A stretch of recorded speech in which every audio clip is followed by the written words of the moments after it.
we're going to be talking about buyer loyalty mastery, how to lock in commitment with buyers without them feeling pressure. Now, obviously, we know that we all have to get our buyer brokerage agreement signed prior to showing houses. And for a lot of our newer agents, that can be an awkward conversation for some. Maybe they're feeling like they're giving a lot of pressure to try to get things signed before you ever go out to a showing. So that's what we're going to discuss today. Really how to not necessarily push them, but make sure we're doing the right things to get our buyers to commit. How many people out here talk to people on a regular basis now that will typically say, oh, I'm just looking, or I don't know if I want to sign anything yet, or I don't want to commit to anything yet. We just hear it a lot. So creating early commitment. That's one of the hardest things for new agents as they come in and they start talking to people, is how to secure that loyalty on day one without awkwardly pushing the buyer brokerage agreement, pushing that contract, high pressure tactics, things that push people away. The next thing we're going to talk about is setting clear expectations. We want to have a framework. So many times, especially as new agents, you guys will really go in and let the clients set the expectations, right? A lot of times the clients are telling us what they want and how they think this should go. But if we can establish the expectations, then it really helps from eliminating them from ghosting us, right? We've all been ghosted at some point where we've talked to somebody, we thought we had a good conversation, and all of a sudden they never talk to us again, right? So we're going to set clear expectations, and then we're going to talk about positioning ourselves as the guy. So many times when we're running role plays, sometimes newer agents, right, you just struggle with what questions you should even be asking. But then other times, maybe you're really good at asking the questions. You've gotten those role play questions in. When are you moving? Where do you want to move? How much do you want to spend? All of those things. But then are you actually guiding them? Are you showing them why you are the agent that's going to help them by protecting their time, their money, their peace? So uncommitted buyers are usually unclear buyers, right? Confusion breeds hesitation. So how often is it that these buyers that aren't committed really aren't committed to you because they just aren't clear about what they should be doing and who they should be doing with and how the process runs? We're going to talk a little bit about that. So why are you getting ghosted, guys? Why buyers don't stay loyal? Well, the first is that lack of leadership. And again, for new agents, it can be tough to be the leader because you're trying to figure out the process as well. I know because I get so many calls from new agents all the time that are trying to figure out the contract process. They're trying to figure out what to do once they're under contract and who pays for this and who pays for that and what's the timeline on this and what's the timeline on that. So we really want to make sure that we know the process very clear so that as we're having those initial contacts with people, those initial conversations, that we can give them a step-by-step guide to what the process is going to look like, right? Because for most buyers, there's a lot of uncertainty there. And if they just feel like you're trying to set up a showing and sell them something, that's not what they're looking for. They're looking for that leadership. That funnels into the second thing, process confusion. When buyers don't understand what happens next or why it matters, they disengage and they start exploring other options. Now, how true that is. How many times have you said, okay, well, I think it's time to get pre-approved now. And then they say, no, I don't want to get pre-approved. I just want to look right this second. And they disengage. You ever had that happen to you before where you're like, hey, this is the next step. And then people are like, nah, I don't really want to do that. Or I don't want to listen. That's really just confusion on their part. They don't understand why they have to get that pre-approval right this second, why they have to take those next steps to go look at that house that they're just browsing on. And then finally, that browser mentality. Same thing. How many times do you call a lead? Hey, I saw you looking on my website. I see you're looking at this house. Just wanted to touch base. And they say, what? We're just looking. How many times does that happen? But the reality is, doesn't every single purchase start with just looking? Every single one. People are just looking. That's fine. This is when you're supposed to be able to swoop in and give them that leadership, give them the process, and make sure that you can get past that browser mentality. You know, yeah, we understand you're just looking. This is actually typically the best time to start talking to a lender so that as you're looking, you get an idea of what you can afford, how much you need to sell, what programs are out there, what rates are at today. So keep that in mind as we start talking about staying loyal loyal and things that we can kind of do to get around that. So here's your loyalty framework. True loyalty isn't about obligation, right? It's not about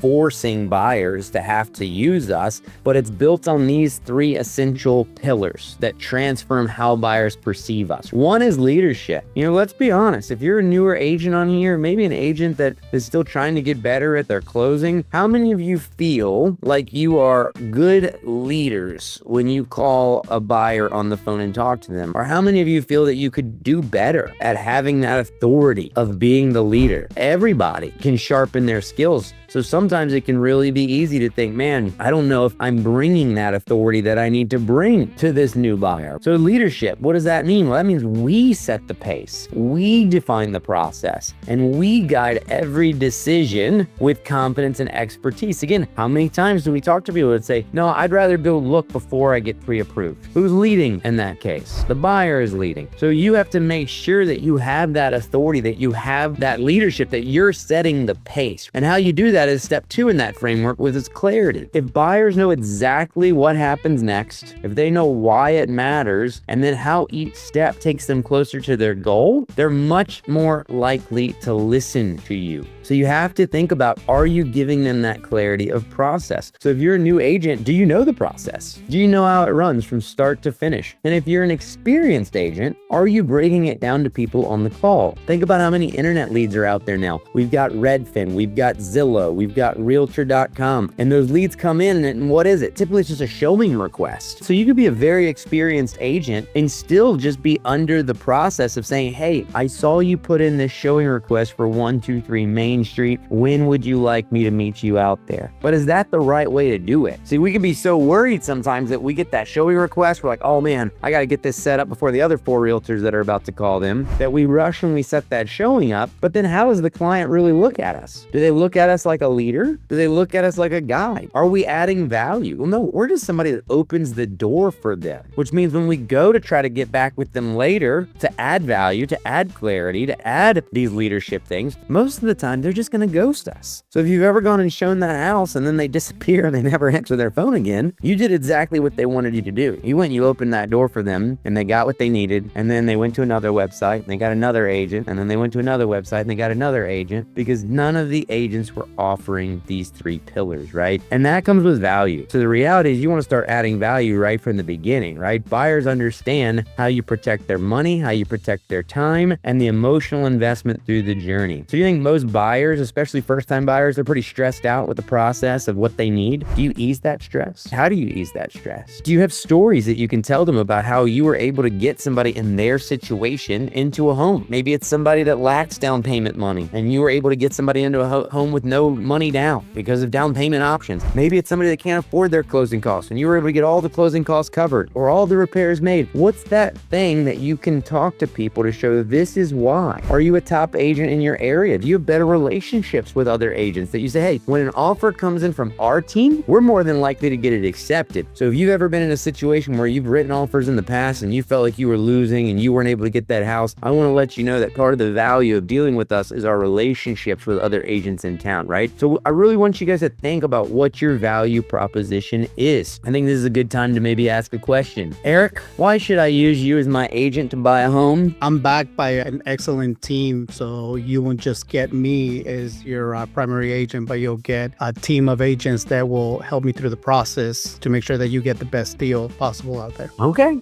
very good. Sheng, why should I hire you as my real estate agent? Hi, Jared. Buying houses more than just open the door, getting you in the house. It's more than that whole process. And in fact, I'm your Taekwondo realtor of RVA. So what is Taekwondo teaching you? Focus, defense, and walk away when you know that you can. Also, my background is in chemistry, so data is my alley. I analyze market data every day just to make sure that my client know what is out there and then how to negotiate the deal. I'm also certified realtor with Virginia Housing. So when you are talking about first-time home buyer with grants and then other options, I'm I'm your girl. I like it. Look at that, Chang. You had all kinds of stuff. Galen, are you available to tell me why we should hire you as our realtor? There's a lot of things that I provide as an agent. Do you mind if I ask you real quick, what's important to you as you shop for a real estate agent? This is my first time through this, so I really just want to make sure that someone's going to be available to walk me through it. You know, I don't really know how much money I need right this second, so probably need some help on that. And then if there's any programs or anything like that that I could get to get some free money or some down payment assistance, I don't know if you know anything about that. Man, Jared, that is great. I'm glad that I asked you that because you highlighted two things that my team specializes in. One,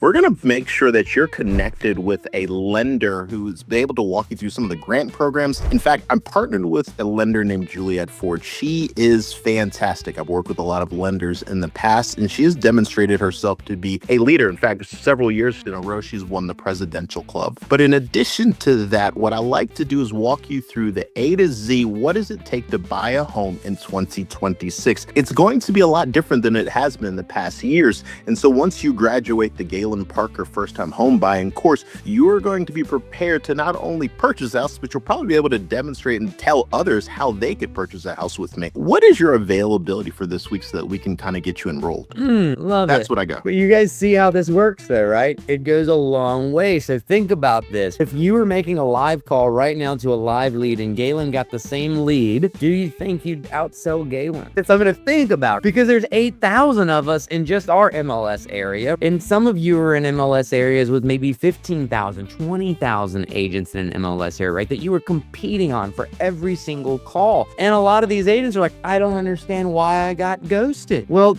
did you offer the value and the leadership that Galen just offered on that call? Because if not, no surprise that you're getting ghosted, right? Or that you could get ghosted. So that's why we're talking about this today. This is why it is so important to lock these three things down, to lock down your leadership, to lock down your clarity. Notice how clear Galen was about next steps, about what we're doing. He set the appointment. He got right to it, right? The value that he would be able to provide, right? Remember, people follow leaders, not service providers. So position yourself as the guide. Are you the guide that these people need, that they want, that they're going to say, man, I got to call Galen back because he offered so much value. Those other poor realtors, they didn't really do anything other than set up the showing. I think I need to get with that Juliette person that Galen was talking about. He said that she had some down payment programs that could help me. So here you go, the buyer roadmap. Set this framework on day one to build trust and momentum. So this doesn't mean that you're going to go show the house and then try to call them a week later and try to set all this stuff up, because otherwise they've probably already ghosted you. So the reality is the buyer consult. What are their goals? What is their timing? What's their financing capacity? And what must-haves do they have to align with their expectations from the start?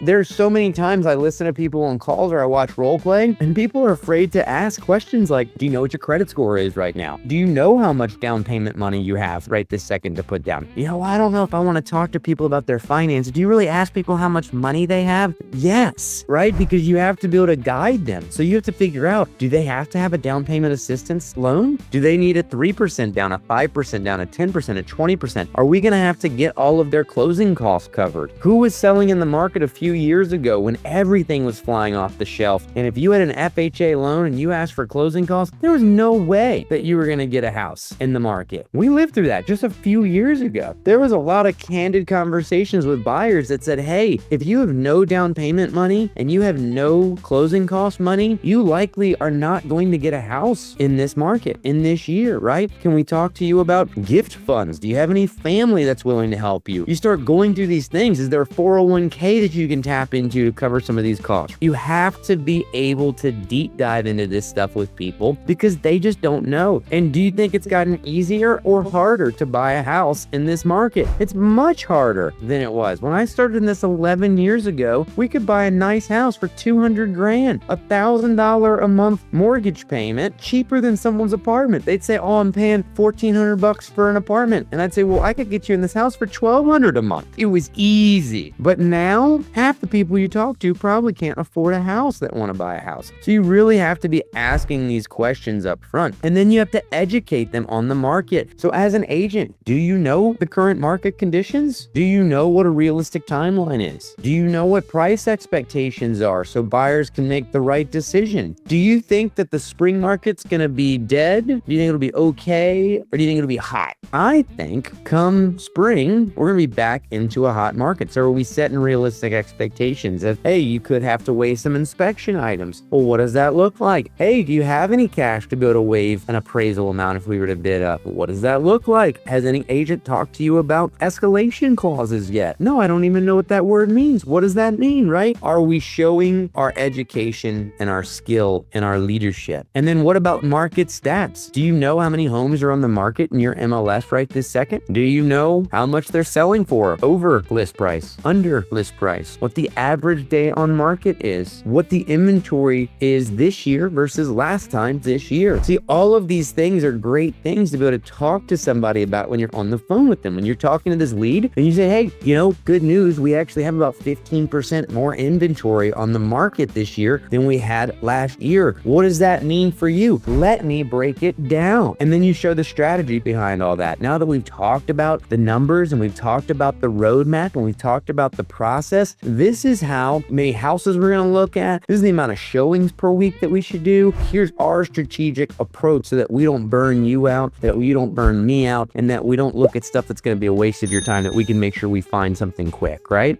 Thank you so much for tuning in to one of our weekly training calls. Obviously, you caught the recorded session, but if you're interested in catching any of our live sessions that we do them typically on Mondays. I'm going to put the link below. So if you want to join any of our trainings live so that you can participate, so you can comment, ask questions, feel free to come.